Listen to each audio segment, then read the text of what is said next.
Semua dengan pakaian putih ya, karena Kamis putih. Nah, saudara-saudari terkasih, sebuah renungan singkat untuk kita. Dalam tradisi Kristiani, 3 hari terakhir dari pekan suci sering disebut sebagai Triduum Paschale atau Trihari Suci, Trihari Paskah, yakni Kamis Putih, Jumat Agung, dan Sabtu Suci. Di mana pada hari-hari ini gereja merenungkan secara khusus misteri agung penebusan Kristus kepada umat manusia melalui sengsara, wafat, dan kebangkitannya. Trihari Suci sendiri diawali dengan Kamis Putih, di mana kita mengenangkan perjamuan Tuhan bersama murid-muridnya, Cena Domini. Pada malam Kamis Putih ini, dalam perjamuan Tuhan mewariskan kepada kita sebuah mandat atau perintah baru kepada kita. Mandat itu adalah atau berbunyi demikian: Aku memberikan perintah baru kepada kamu, yaitu supaya kamu saling mengasihi, sama seperti aku telah mengasihi kamu, demikian pula kamu harus saling mengasihi. Kitab suci memakai kata harus, bukan pilihan opsional. Sekali lagi Tuhan dalam mandatnya mengatakan, aku memberikan perintah baru kepada kamu, yaitu supaya kamu saling mengasihi, sama seperti aku telah mengasihi kamu, demikian pula kamu harus saling mengasihi. Ya, mengasihi bukan pilih-pilih, suka yang ini baru dikasihi, ya. Bukan itu maksudnya. Nah, saudara-saudari yang terkasih, mandat atau perintah Tuhan ini terungkap dalam 2 tindakan simbolis yang saling terkait satu sama lain. Ya. Ada 2 tindakan simbolis yang dibuat Yesus pada malam perjamuan terakhir. Tindakan simbolis yang pertama adalah perjamuan malam terakhir, makan dan minum. Makan bersama, kalau kita baca dalam kitab suci, adalah sebuah momen yang penting, punya arti dan makna yang mendalam. Bukan hanya soal ada menu apa di situ, tetapi kalau kita membaca merenungkan kitab suci, makan bersama memiliki makna spiritual, makna rohani yang mendalam. Dalam tradisi biblis, makan bersama selalu memiliki arti yakni kasih, persaudaraan, ikatan kekeluargaan.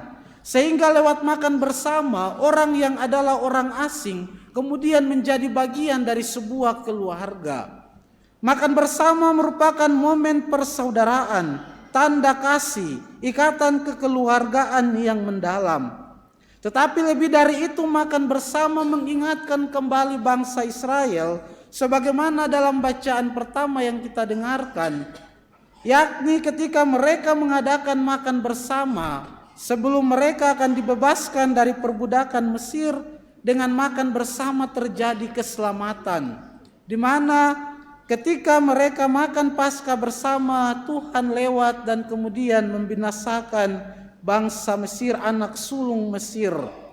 Maka makan bersama adalah sebuah momen keselamatan, sebuah momen spiritual, di mana lewat makan bersama terjadi karya keselamatan Allah.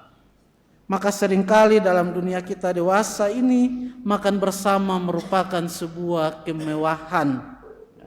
Mari kita merenungkan apakah kita masih membiasakan momen makan bersama dalam keluarga, ataukah kita makan sendiri-sendiri, atau makan bersama tapi masing-masing makan, yang lain sibuk dengan HP dan sebagainya. Maka mari kita bertobat ya. Makan bersama adalah sebuah momen penting.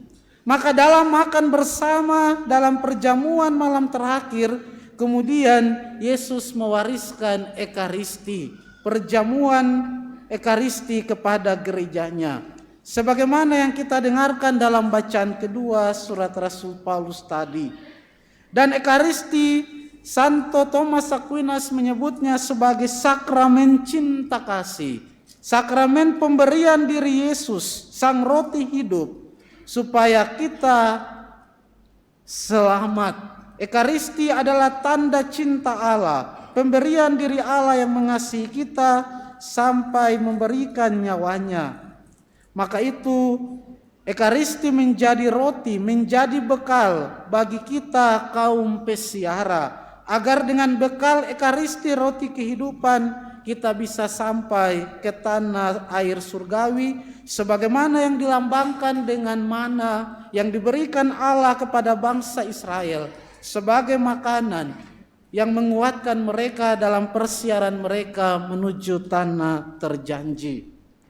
Maka saudara-saudari terkasih, di samping mewariskan sakramen Ekaristi, Yesus juga mewariskan sakramen imamat, dua sakramen yang saling terikat satu sama lain, di mana lewat sakramen imamat para imam menjadi in persona Christi, mengambil rupa Kristus sendiri untuk membagikan roti hidup kepada gerejanya. Itu tindakan simbolis yang pertama. Sekarang tindakan simbolis yang kedua adalah pembasuhan kaki. Pembasuhan kaki adalah simbol tanda kasih dan pelayanan. Paus Benediktus ke-16 menulis bahwa ketika Yesus melepaskan jubah, bukan hanya sebuah ritual, tetapi sebuah makna simbolis yang mendalam. Jubah adalah lambang martabat, di mana ia dengan martabatnya sebagai putra Allah memilih untuk menanggalkan martabat itu, memilih untuk mengosongkan dirinya, dan memilih sebagai seorang pelayan untuk melayani saudara-saudarinya. Selain itu, pembasuhan kaki juga adalah simbol atau tanda pembasuhan dosa, di mana pengkhianatan Yudas, penyangkalan Petrus, penolakan bangsa Yahudi dibasuh dengan air pada malam Kamis Putih, dan pada Jumat Agung dibasuh oleh darah Kristus sendiri.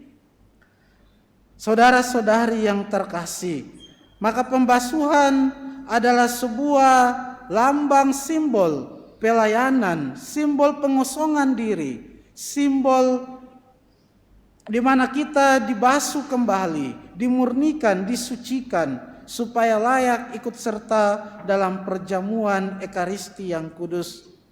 Maka saudara-saudari yang terkasih, gereja senantiasa melaksanakan amanat Yesus ini dengan merayakan Ekaristi selama 2000 tahun ini. Karena sebagaimana yang ditegaskan oleh para Bapa Konsili dalam Konsili Vatikan kedua, gereja senantiasa hidup dalam Ekaristi. Maka saudara-saudari yang terkasih, mari semoga kita yang telah disatukan dengan Kristus dalam sakramen cinta kasih, menimba kekuatan dari roti hidup sebagai peziarah-peziarah pengharapan, pada akhirnya juga kita mampu untuk saling melayani satu sama lain dalam kasih, dalam pengampunan, dalam pemberian diri kita bagi sesama seperti yang diteladankan oleh Yesus sendiri. Mari kita memasuki Trihari Suci ini dengan semangat kasih, dengan semangat pengorbanan, semangat pengampunan lewat jalan kenosis, lewat jalan pengosongan diri. Kita memikul salib-salib hidup kita, mengikuti Kristus, supaya akhirnya kita boleh bangkit bersamanya untuk hidup yang baru dalam iman, pengharapan, dan kasih.